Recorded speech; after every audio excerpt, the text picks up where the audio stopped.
Bienvenidos y bienvenidas al podcast del Seminario Permanente de Análisis y Reflexión sobre la Democracia Latinoamericana, una iniciativa del Instituto Interamericano de Derechos Humanos y su Centro de Asesoría y Promoción Electoral, gracias al apoyo de la Cooperación de Noruega. En este espacio nos adentraremos en un análisis sobre la evolución e involución de la democracia en nuestra región. A través de una serie de ejes temáticos, discutiremos los desafíos contemporáneos, las transformaciones políticas, sociales y económicas, así como las lecciones que podemos extraer de los procesos democráticos en nuestra región.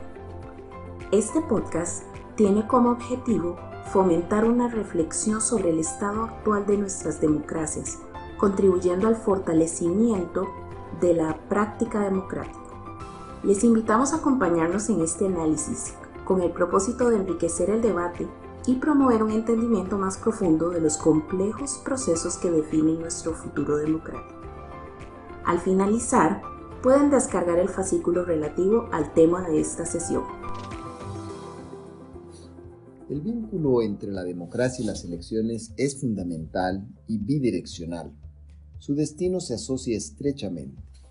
Si una democracia no es sostenible con procesos electorales deficientes, su degradación colapsa más temprano que tarde el edificio electoral.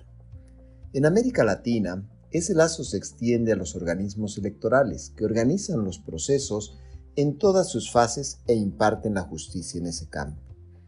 Los progresos democráticos de la región tuvieron su correlato en el afianzamiento de estas entidades y el mejoramiento de los procesos electorales, entendidos en la doble dimensión de fortaleza técnica y sobre todo de condiciones y garantías de competencia libre y limpia. Los avances en la integridad y el pluralismo representan un cambio fundamental en la manera como vota América Latina, superando un pasado en el cual, cuando se organizaban elecciones, distaban de ser sinónimo de respeto de la voluntad popular. Podemos analizar estas relaciones desde una perspectiva histórica y política comparadas, distinguiendo tres etapas. La primera, desde la transición hasta fines del siglo XX. La segunda, a inicios del siglo XXI. Por último, alrededor de los años de la pandemia. En la primera etapa, desde el inicio de la transición a fines de los 70 hasta la década de 1990 incluida, la democracia se erigió en el único modelo legítimo y las elecciones en su zócalo. En el camino de que las elecciones dejaran de ser momentos de tensión política para convertirse en paradas de crecimiento democrático, muchos países atravesaron crisis que devinieron en la ocasión para encarar ambiciosos cambios en las normas e instituciones que robustecieran la incipiente democratización. Estos acuerdos fundacionales se concretaron en asambleas constituyentes de perfil consensual, acuerdos de paz con la guerrilla o pactos multipartidarios de alto nivel. Fijaron una hoja de ruta de mediano y largo alcance con el respaldo de la sociedad civil, los medios, la academia y la comunidad internacional. Se emprendieron entonces reformas constitucionales y legales que crearon una competencia política inclusiva para el conjunto de los actores y garantías de imparcialidad que aseguraran comicios limpios. Asimismo, se dio base local a la democracia a través de la elección de alcaldes o gobernadores mediante sufragio universal. Para atender el nuevo armazón y conducir elecciones con seriedad técnica e independencia institucional, se ampliaron las competencias y atribuciones sustantivas de los organismos electorales. Para generar confianza, se nombraron en ellas autoridades con sólidas credenciales, sea por su perfil apartidista o por equilibrios partidarios. Las instituciones conformaron progresivamente cuerpos profesionales especializados y capaces de organizar procesos confiables que disminuyeran las incertidumbres que rodeaban la jornada electoral. Los logros en cada país contaron con un entorno internacional propicio. Se crearon las asociaciones de organismos electorales y se desplegaron las primeras misiones de observación electoral. La sociedad civil aportó su cuota con iniciativas de observación nacional.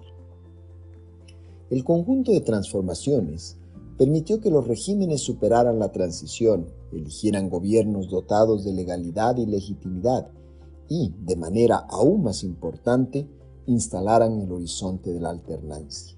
Después de más de siglo y medio de vida republicana, varios países estrenaron como novedad histórica un símbolo banal y básico de la democracia: el traspaso pacífico del gobierno a la oposición después de un proceso electoral. En una segunda etapa, en el giro del milenio, la democracia latinoamericana pareció asentada. El ánimo ciudadano acompañó este ambiente, en particular durante la década de notable crecimiento económico y atenuación de la desigualdad, aproximadamente entre 2004 y 2014. En contrapartida, se desató una controversia sobre las características y la naturaleza de la democracia. El bloque político que se articuló alrededor del presidente venezolano Hugo Chávez presentó su acción como una profundización de la democracia y una remodelación del Estado y la sociedad, con un papel relevante del Estado y los sectores populares. Sus detractores denunciaron sobre todo la concentración del poder presidencial y derivas autoritarias. Más allá, en los primeros lustros del siglo XXI, se consolidaron los procesos y los organismos electorales. Amplias y sucesivas olas de reformas procuraron consolidar la calidad no solo de las elecciones, sino de la política y de la democracia. El paquete incluyó numerosas temáticas, como el reforzamiento de la decisión ciudadana en los asuntos públicos, el incremento de la equidad en la competencia, la representación más justa en los espacios de poder, en particular de mujeres y de sectores históricamente subrepresentados. Se procuró, asimismo, transformar los partidos en organizaciones democráticas, institucionalizadas y transparentes.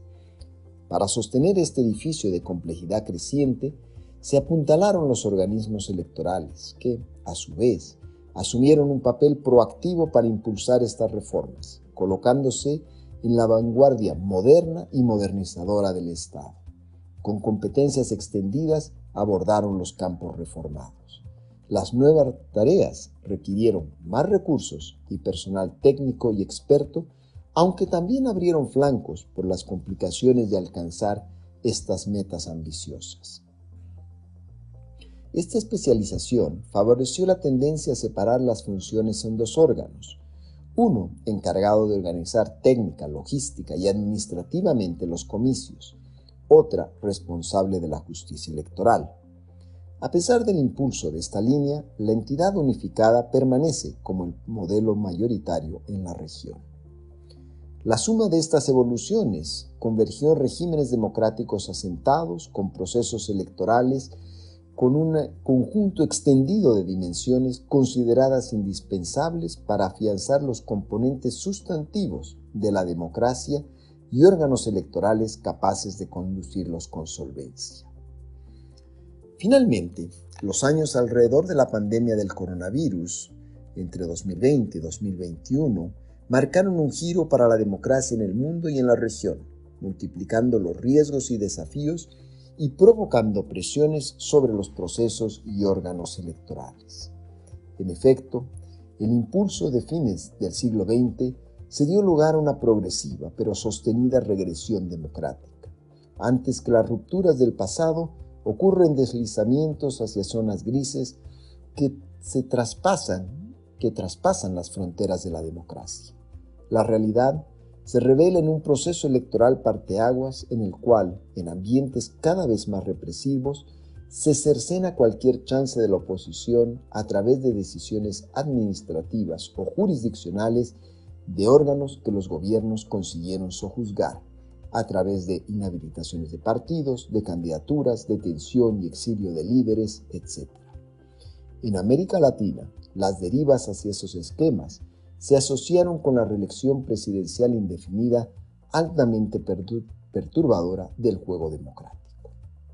En la mayoría de los otros países, en un tono menos dramático, la calidad democrática se estancó. En paralelo, el bajo crecimiento económico y las dificultades sociales claras desde el final de la década de la expansión y acentuadas por los efectos de la pandemia, contrajeron el apoyo y la satisfacción ciudadana con la democracia a sus niveles más bajos. Este contexto posee implicaciones serias para los procesos electorales.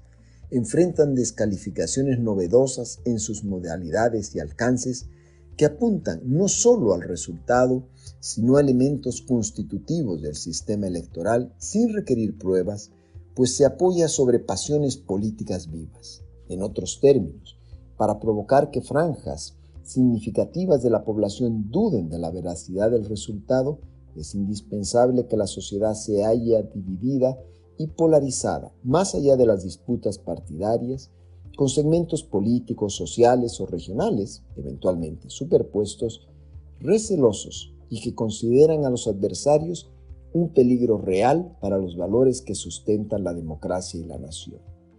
En esa tesitura, existe baja predisposición de los actores relevantes y de amplios sectores de la sociedad para aceptar un desenlace adverso, así como facilidades para crear verdades alternativas sobre el resultado. Las redes sociales se convirtieron en vectores eficaces para los cuestionamientos, sobre todo porque su funcionamiento favorece las burbujas de creencias, convicciones y sentimientos compartidos. Hasta las democracias consolidadas demostraron defensas bajas frente a esta dinámica, como probó Estados Unidos.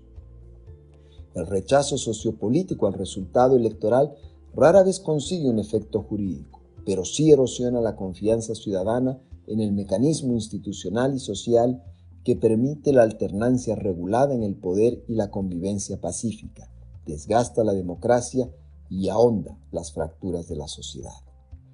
En el declive democrático, las propuestas de reformas políticas y electorales cambian su coloración. Prosperan las diseñadas para concentrar el poder, recortar la competencia electoral o mermar derechos políticos. Estos cambios se concretan lejos de acuerdos multipartidistas con respaldo social. Se producen más bien a través de la imposición unilateral de un actor o una parcela. El desgaste del crédito de las elecciones merma un capital intangible indispensable para el éxito de la gestión de los órganos electorales en su alcance profundo, es decir, dar certeza de que las autoridades elegidas reflejan la genuina voluntad popular, algo que excede con creces el desempeño técnico.